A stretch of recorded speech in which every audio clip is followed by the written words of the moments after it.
Hello, everybody. I am Bucky Willis, but everybody calls me Bucky. So I grew up in the city of Detroit all my life. Rundown neighborhood, blight everywhere, really drab. Then I came to the University of Detroit Mercy School of Architecture, and I graduated with my master's in 2012, Master's of Architecture. And right after college, I started Bleeding Heart Design, which is an organization and design method that inspires people to be more altruistic. So we use architecture, public interest design, human-centered design, art, and anything that is designed. We use it as conduits for social change. So to start off, I had to really collect my own thoughts about how I use color, how I relate to color, and what I wanted to talk about today. So these two quotes really kind of sum up my own perspective on color. And it's all about me, it's always subject to the person who's experiencing it. So this Evans Ford quote, I don't really agree that there's no such thing as color, but Evans Ford is colorblind, and he said that it's an artifact of perception, it doesn't exist separately from the person that's experiencing it, which is what I found to be my own stance on the idea of color. So, of course, there's a lot of things that I could talk about, but I won't, because I don't have the time, but not that I could even articulate all the things that could be said about color. But I will kind of scratch the surface of certain topics to get the conversation going amongst you and your coworkers after you leave here, and peers and everybody else. But my train of thought is that I always like to do research first, and everything that I do, it always goes back to my life focus and career focus, which is people.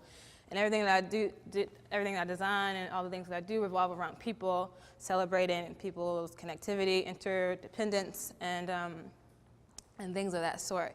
So this presentation, even though it's really quick, will be a really, I guess, good overview of how color and people and all these things kind of mesh together in my own thinking. So just as a quick exercise, because I like participatory design and getting people involved, I want to do a quick exercise with folks. So I want people to think about their favorite color and their least favorite color, and only pick one, because I know some people have multiple favorites and multiple leasts. So if your favorite color falls in the gray, black, and white family, could you stand up really quickly?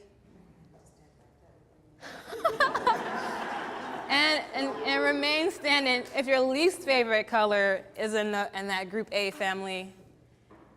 Least favorite.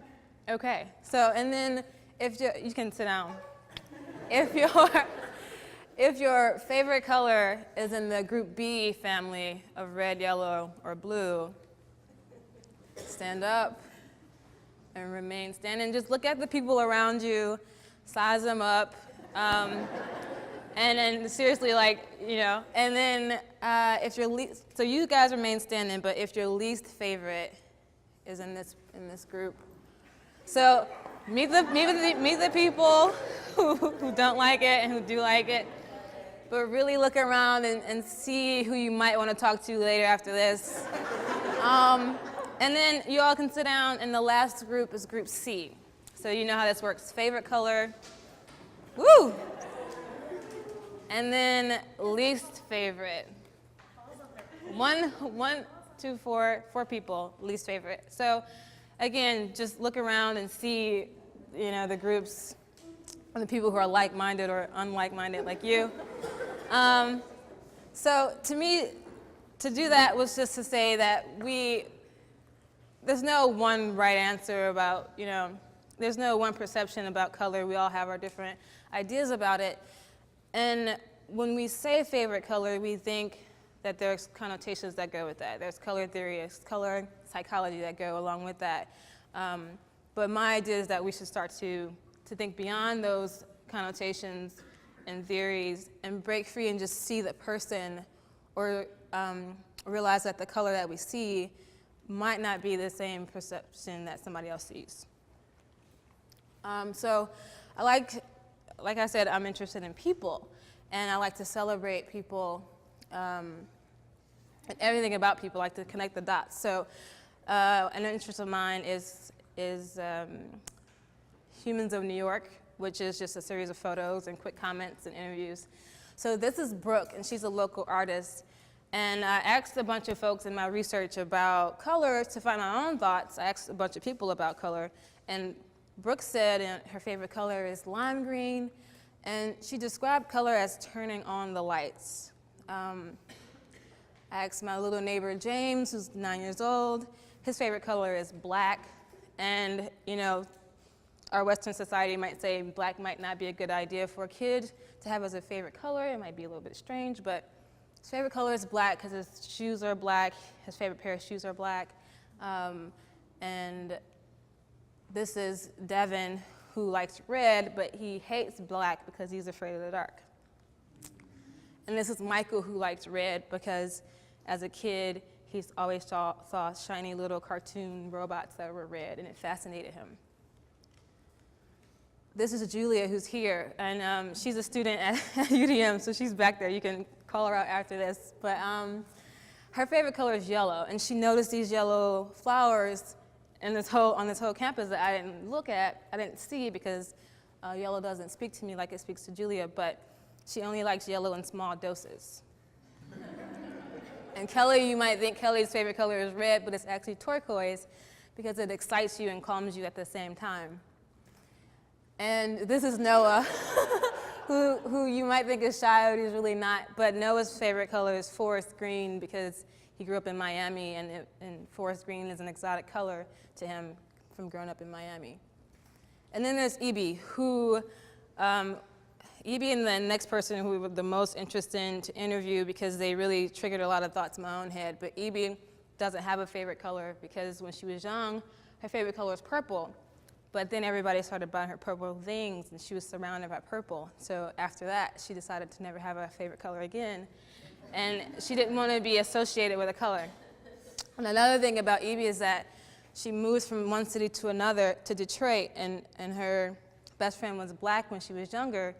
And until then, she had seen black people, but until she moved here, didn't realize that there was a difference between people and how they look, until people started to mention it to her. And so Josh is also colorblind, but his favorite color is green, but he's colorblind. And I have to read a quote that Josh said because it really triggered a lot in my head. He said, "I'm only colorblind because people tell me that I am, and they make stupid tests to prove it. I wouldn't know I was colorblind if it was based off my own experiences." And again, that goes back to color existing as a perception of the person, an artifact of each individual. And this is one of those stupid tests that Josh was talking about. And I actually asked Josh to do like 10 of these tests because it was so interesting to me. But on the left is how people who can see every color spectrum, how we see these color tests, the Ishihara tests. And on the right is how people of color blindness might see the color test, and they can't see all of the numbers, like the lower two, the one to the left in the middle. So it's things it reminds us that because we see it one way, everybody might not see it that way. But that's something that should be celebrated and not make people feel like that somehow they got it wrong in the way that they viewed it, but that we all have our own perceptions and that we're all right about how we perceive the thing and how it makes us feel. We can't be wrong about our own feelings. So this is a series of photos in black and white, and there is a color blindness that is only grayscale. And then this is how some colorblind people see things. And then this is how I guess the majority of people see things. But I always question if how I see it, if what I call pink, if it's the same hue or saturation that everybody else might see. And then synesthesia is when your other senses kind of act at the same time as different senses. So if you hear a word, you might actually taste that word too. If you say a word, you might taste it, or you might feel a color or hear a color when you see it. So it's this simultaneous sensory overload, you might say. But some people have synesthetic abilities, and we categorize it as something that is wrong with the people who experience life this way. But I would think it would be something that's celebrated, to say that you can sense things in other ways that people can't sense them. So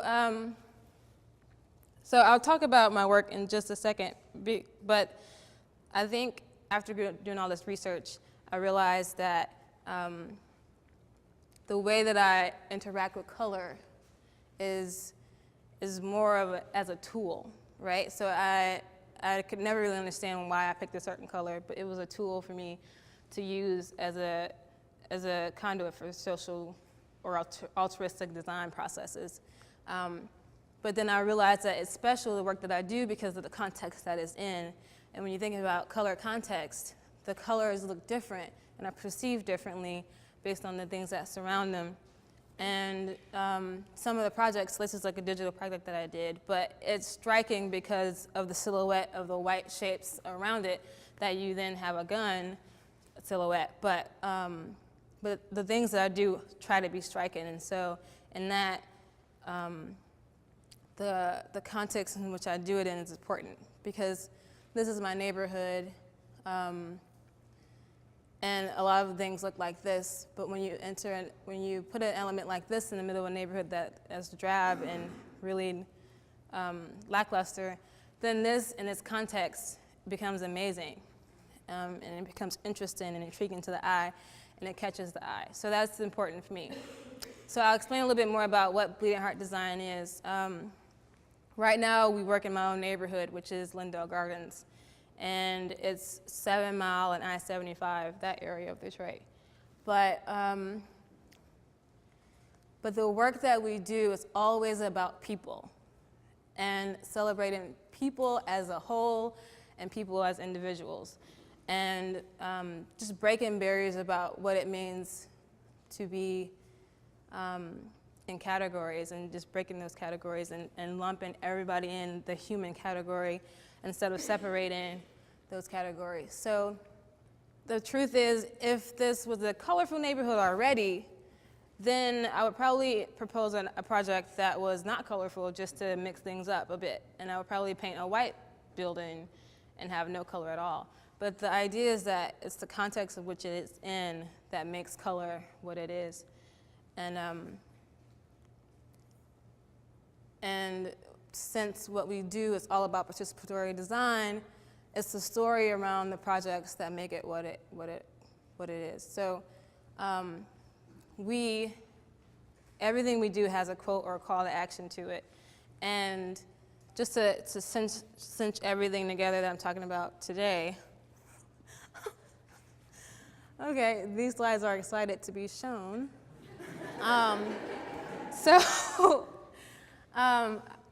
So everything that I do is all about celebrating humanity and the different ways that we see things and the different ways that we experience things, and celebrating together as one group as humanity versus different sects of groups, different categories of groups, and not trying to define one from another, but saying that we all need to care about each other because we're all in this together.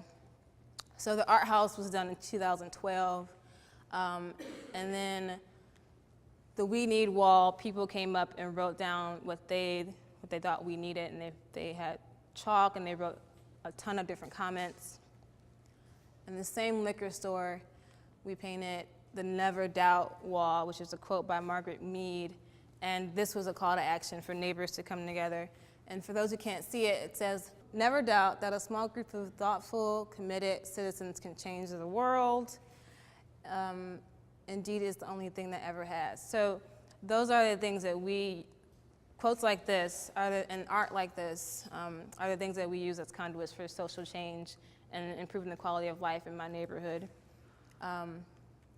So this is our Love and Forgiveness mural, which was done this spring. And it is what it depicts what it is, which is a mural about love and forgiveness. And then just to wrap things up, because I didn't really intend to go into details about each project, because I know we can discuss it later and you can look at our website. But it's because of murals like this in this neighborhood and the people who gathered together to complete it, it sparked so much motivation and intrigue and value in our neighborhood that is special to the context that surrounds it. And this is a building, we cleaned it out, and Brooke Ellis painted this mural, and it says, "A cord of 3 strands is not quickly broken." But in addition to just the context of the environment, you have the context of the teamwork that it takes to make a mural or any project what it is. And even when people are lollygagging and being silly, and it still adds to the process. And you have the context of conversations around a certain work of art. And you have the process of people and who's making it and how that affects them as they make it. And they have added value to that piece because they're part of it being made. And so this is what I'll leave you with, which is a quote by Father Greg Boyle, which says, "At some point we forgot that we all belong to each other." And in all the work that I do, I try to remind people of this very thing. And, yikes. Take it out. So the main thing, the work that I do, I remind people that we all belong to one another. And just to wrap everything in a really nice package, I think that my thoughts, it was hard for me to get a hold of what I actually thought about color. It was hard for me to really be able to articulate how I related to color without doing the research first and without asking other people how they related to color first, and just realizing that it really is our own perception of color that makes it what it is, and that we should appreciate it for how we feel it and how we experience it, and appreciate that everybody else will experience it in a different way. And the same with people, that we should appreciate the differences that we have, and not try to categorize folks, but just to say that we're all in this together, that we all belong to one another, that there's something that needs to be done, that we all need to get together and do it. So that's kind of like the synopsis of the things that I do, how I relate to color, and I think that's all.